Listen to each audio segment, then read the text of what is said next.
is we worked in a caravan, a line, and we would pack these bagged lunches or these dinners, basically Thanksgiving dinners for the folks that were less fortunate.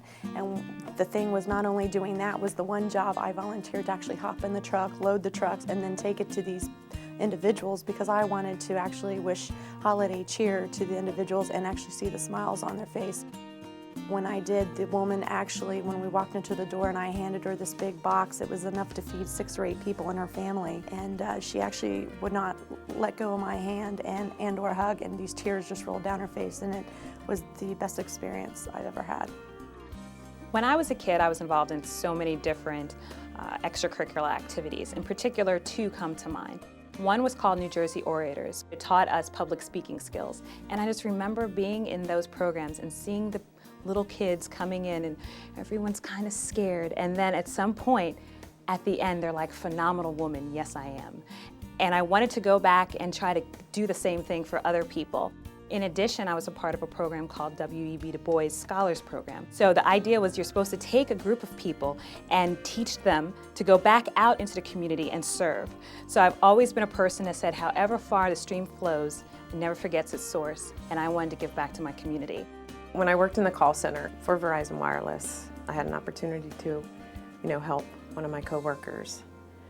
He reached out for help throughout the center. Several of us went and got tested to see if we were a match for him, and I happened to be, a perfect match for him. So, I didn't look back, and it was the right thing to do. I became involved with Habitat for Humanity through a contact at my church. And then as the years went by, I also became very enamored and very sold on the mission of Habitat. I'm a believer in the organization. I'm a believer in the elimination of poverty housing. And as my business grew, I was able to encourage the team members of Ollie Interactive to get involved in Habitat projects, and together we were able to create a number of really exciting programs for the Habitat for Humanity of Northern Virginia affiliate, including a major gifts donor campaign, their new Restore website, and an affiliate website, as well as the annual report and some brochures for the organization that really raised the bar on the way the affiliate is seen in the community. Basically, what we've been able to do by establishing this foundation in the United States is to bring awareness to the school that otherwise would have gone really underserved, because they were looking at a community area that if there was no school there, the children would just be left to be at the homes, because we're talking about families who didn't even know about what type of work they would do on a daily basis. We've graduated to now a 2-story school that has enough facilities to help now 90 children. And the idea is locating it in an area where now children can come via foot, because that's another issue. If the school wasn't in the location where it was, these children would have no opportunity. Our sponsorship here through the U.S. has really helped them create a future for themselves. The most exciting thing I've done, and the reason that Fairfax County nominated me, was a very large project called Flight School. It is a series of 4 electronic field trips. 4 episodes were done in partnership with the Smithsonian Udvar-Hazy Center. They were shot live, aired live from the Hazy Center, over cable and satellite, with each episode between 12 and 16,000 schools, some of them school systems, and a potential audience of 10 million children. One of the most important and also poignant to me parts of the camp experience is the daily opportunity called Dreaming Your Future, where a panel of women share with the girls their story about how they got to where they are. And more than once I've had to, my eyes have misted, but I never get tired of that part of the camp day, because it's just great to see these women sharing very personal insights for their road to success, and the girls, the questions that they have and the insights that the girls have in terms of responding to what they learn from the women. It's just a very moving and a very rich experience. Right now, I'm mostly involved with the Northern Virginia Therapeutic Writing Program. they're solely dedicated to the idea of using horses as equine therapists. So it's important on one hand to be there and to be able to lead the team, but on the other hand, lead the person to the person's success, the rider's success. It's not up to me. It's up to me to make sure that that rider is the one being successful.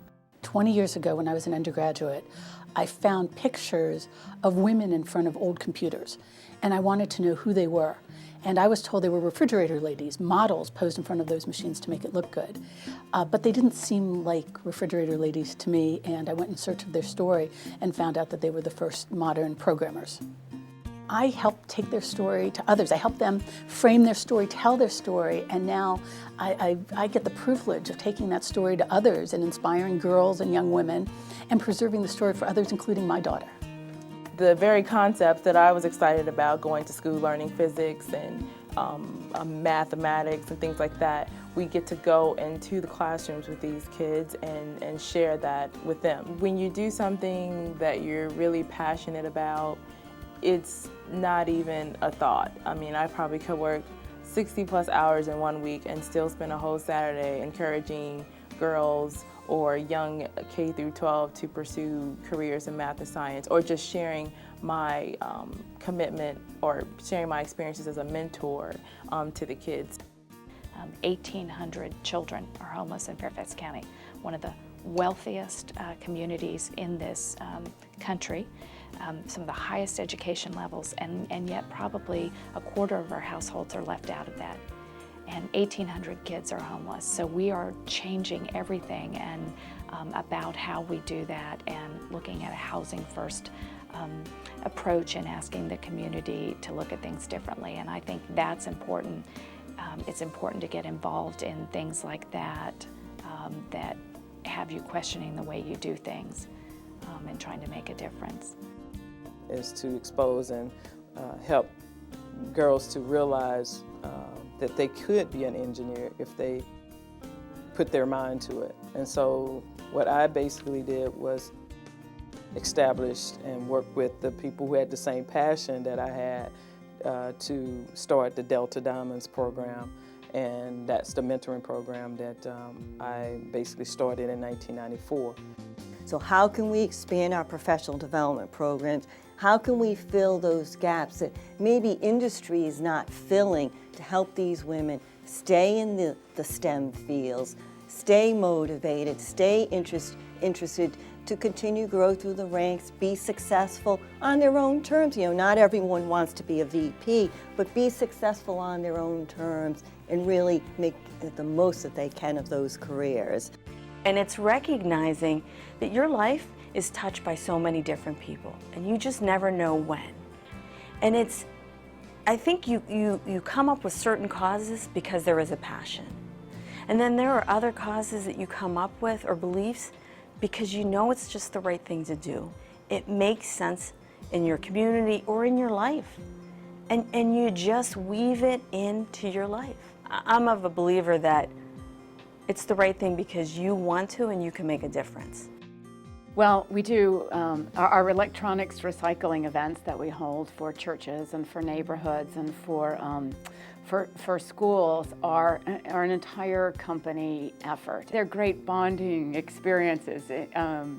So you know, and sometimes it's just so much. It's so much work and it's so intense. And afterwards, we all just get together, you know, as a company and go, "Wow, you know, look at all this stuff we saved from a landfill," and that's an unbelievable feeling.